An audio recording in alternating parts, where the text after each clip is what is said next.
Assalamualaikum warahmatullahi wabarakatuh. Apa kabar Sobat Gurupedia? Hari ini Gurupedia akan menyajikan cara membuat jurnal PPG dalam jabatan tahun 2024.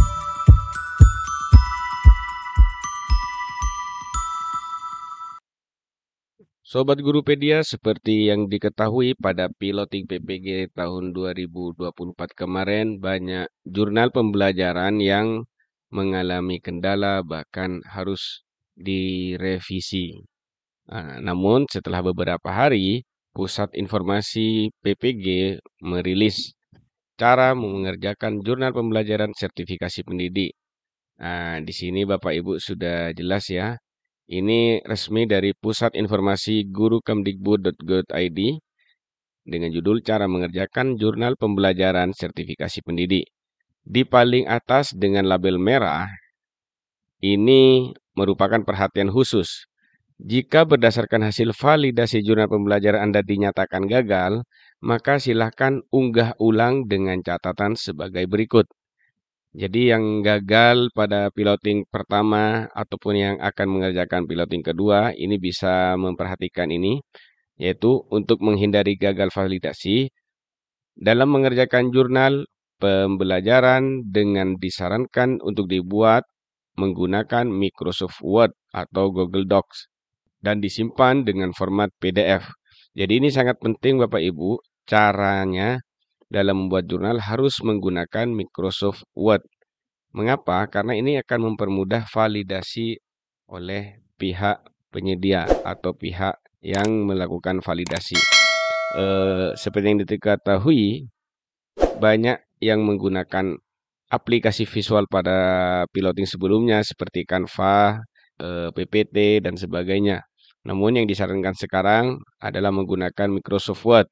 Karena menggunakan Canva ataupun aplikasi lainnya yang serupa, itu akan sulit untuk divalidasi, terutama untuk mengetahui atau mengecek plagiasi. Jadi, syarat salah satu lolosnya jurnal pembelajaran adalah harus lolos plagiasi.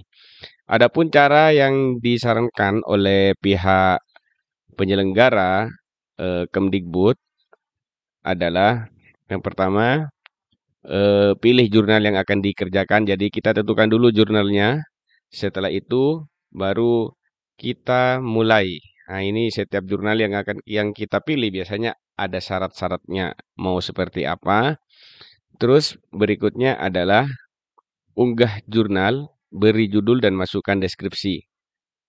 Masih dalam tahap halaman yang sama, tuliskan refleksi pembelajaran. Ini yang penting, refleksi pembelajaran dan tentang semua yang dibutuhkan. Kemudian simpan, lalu kumpulkan ini. Jadi ini catatan lagi Bapak dan Ibu, sebelum klik kumpulkan, alangkah baiknya kita dicek ulang. Karena apa? Karena kalau sudah dikumpulkan, dokumen sudah tidak bisa diperbaiki lagi. Tinggal menunggu jawaban, apakah hasil validasi itu lolos atau gagal. Nah, ini kalau sudah selesai dikumpulkan, maka tinggal klik aja, karena ini ada dua syarat yang harus diperhatikan oleh Bapak dan Ibu ya. Ada dua syarat. Syarat yang pertama adalah tidak plagiat atau meniru pekerjaan orang lain. Yang kedua adalah dikerjakan sesuai dengan panduan. Catatan lain yang perlu diperhatikan Bapak dan Ibu adalah mengerjakan jurnal pembelajaran itu harus disesuai dengan petunjuk. Dan petunjuknya itu ada di setiap jurnal. Apakah mau ngambil topik jurnal apa dan ada petunjuknya masing-masing. Jangan membuat jurnal hanya keinginan sendiri. Itu. Jadi sudah ada petunjuknya. Terus minimal menuliskan 300 kata pada refleksi. Dan yang ketiga adalah tidak ada unsur kemiripan atau ditemukan pada jurnal pembelajaran Anda. Jadi ini yang pertama itu adalah harus sesuai petunjuk. Yang kedua adalah pada kolom refleksi minimal 300 kata. Dan untuk plagiasi itu diharapkan lolos plagiasi atau tidak ada kemiripan. Berikutnya kalau sudah dikumpulkan, maka tinggal menunggu hasil validasi, dan jika gagal, maka akan ada pemberitahuan bahwa butuh perbaikan di bidang apa nantinya. Ini catatan terakhir di kolom ini Bapak dan Ibu ya, untuk menghindari kegagalan validasi sekali lagi, mengerjakan jurnal harus menggunakan Microsoft Word atau Google Docs dan disimpan dengan format PDF. Selain itu tidak bisa diterima oleh sistem. Apalagi menggunakan Canva ya. Walaupun di Canva itu Bapak dan Ibu banyak template-template yang membuat nantinya jurnal kita terlihat lebih bagus, terlihat lebih menarik, dengan tampilan-tampilan yang beragam. Dan itu sebenarnya yang saat ini tidak lagi dibutuhkan oleh pihak penyelenggara. Sekarang itu fokus kepada karyanya, pada kontennya saja, tidak terlalu memperhatikan desainnya. Bagi yang ingin membuat jurnal pembelajaran, ini bisa diperhatikan beberapa kolom berikut ini ya. Bisa diperhatikan informasinya. Yang pertama, jurnal pembelajaran dalam PPG Daljab itu diselesaikan setelah guru menyelesaikan semua modul pelatihan dan mengikuti postes. Ini tentunya sebagai syarat utama ya. Jadi kalau sudah modulnya hijau semua, maka boleh mengerjakan jurnal. Tapi kalau belum hijau, maka tidak akan bisa mengerjakan jurnal. Itu syarat yang pertama dan mutlak ya. Jadi kalau sudah mengerjakan beberapa persyaratan seperti mengerjakan modul dan mengikuti postes, maka selanjutnya adalah membuat jurnal. Adapun poin-poin yang perlu diperhatikan dalam jurnal, Bapak dan Ibu, ini dia. Yang pertama adalah cover. Cover jurnal ini sebenarnya tidak terlalu penting. Namun, ini akan lebih membantu pihak karena di dalamnya sudah memuat judul judul jurnal kita ya, dan identitas penulis. Misalnya menggunakan left worksheet sebagai media pembelajaran, biologi kelas 2 oleh ibu siapa, nomor UKG-nya berapa. Atau misalnya menentukan asesmen untuk kelas berapa oleh ibu siapa, nomor UKG-nya berapa. Ini juga salah satu cover. Walaupun ini tidak harus, karena cover untuk identitas dan judul ini juga bisa dijadikan ditulis di paling atas jurnal, boleh. Dibuat cover juga boleh, tidak apa-apa. Yang penting ada informasi tentang judul dan identitas penulis. Berikutnya adalah ide yang didapat setelah pembelajaran. Nah, ini penting. Jadi setelah cover atau setelah identitas, kita harus menyampaikan apa yang sudah kita dapatkan selama mengikuti pembelajaran. Misalnya, setelah mengikuti pelajaran ini, saya dapat merencanakan pembelajaran dengan begini-begini itu. Atau saya dapat mengetahui tujuan pembelajaran dan asesmen yang saya gunakan sebagai dasar merancang kegiatan ini. Apa yang kalian pelajari itu boleh ditulis di kolom kedua, di utama. Jadi ditulis di paling depan. Berikutnya adalah merancang aksi nyata.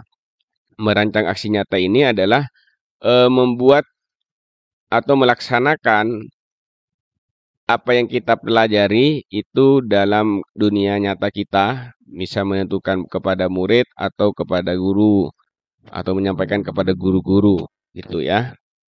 Jadi merancang aksi nyata ini adalah berisi bagian atau tahapan melakukan pembelajaran berbasis prinsip inquiry.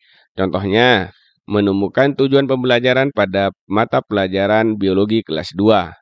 Merencanakan kegiatan pembelajaran sesuai dengan tujuan pelajaran, ini boleh. Atau melakukan asesmen formatif pada dalam pembelajaran kelas berapa, begitu. Jadi bagian-bagiannya yang pertama adalah ide yang sudah Bapak dan Ibu ketahui selama mengikuti proses pembelajaran, dan yang kedua adalah merencanakan aksi nyata. Berikutnya, kalau sudah merencanakan dan melakukan aksi nyata, yang terakhir Bapak dan Ibu ya, ini adalah refleksi dan dokumentasi. Refleksi ini boleh dipisah dengan dokumentasi, boleh digabung, boleh. Jadi rentetannya adalah apa yang Bapak Ibu pelajari selama belajar modul itu, kemudian merencanakan aksi nyata untuk peserta didik Bapak dan Ibu, Berikutnya adalah refleksi setelah aksi nyata apa yang Bapak dan Ibu peroleh dari pengalaman di lapangan. Apakah anak atau pembelajaran semakin baik atau tidak, ataukah anak mendapatkan pengalaman yang berbeda. Ini refleksinya. Kemudian adalah foto, ini penting dokumentasi ya. Foto itu bisa foto pada saat pembelajaran, boleh, atau dengan guru-guru, boleh, atau dengan peserta didik, boleh. Yang terakhir adalah umpan balik. Umpan balik ini melibatkan guru ataupun peserta didik, tergantung dari permintaan jurnal ya. Misalnya jurnalnya ini membutuhkan umpan balik dari guru, silahkan buat umpan balik dari guru. Tapi kalau misalnya di jurnal ketentuannya umpan balik bebas, maka kita bisa meminta umpan balik dari murid atau sebagainya. Bisa juga dari wali murid atau kepala sekolah. Jadi ini eh, cara atau 4 tahap yang ada dalam jurnal. Yang pertama adalah cover yang berisi tentang identitas dan judul jurnal kita. Yang kedua adalah ide yang didapat setelah pembelajaran. Yang ketiga adalah merencanakan aksi nyata. Yang kelima adalah membuat refleksi. Apa yang sudah Bapak Ibu ketahui dari situ, dari aksi nyata dan dokumentasi serta umpan balik. Jadi itu eh, cara membuat jurnal dan jangan lupa setelah jurnal itu selesai kita menyimpannya dalam bentuk PDF.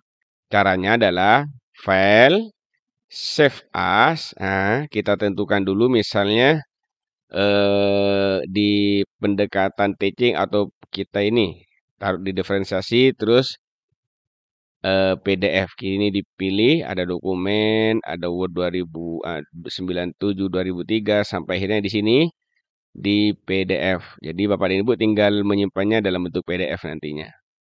Jadi itu cara menyimpannya dalam bentuk PDF. Ada banyak pertanyaan misalnya karena di sini kita menggunakan Word, apakah boleh menyisipkan gambar? Boleh. Jawabannya boleh. Apakah foto juga ada ketentuannya? Sementara untuk foto disamakan dengan jurnal yang lama, dokumentasi pelaksanaan saja. Kalau misalnya pun ada umpan balik, jadi umpan balik dari guru yang bersangkutan juga kok boleh.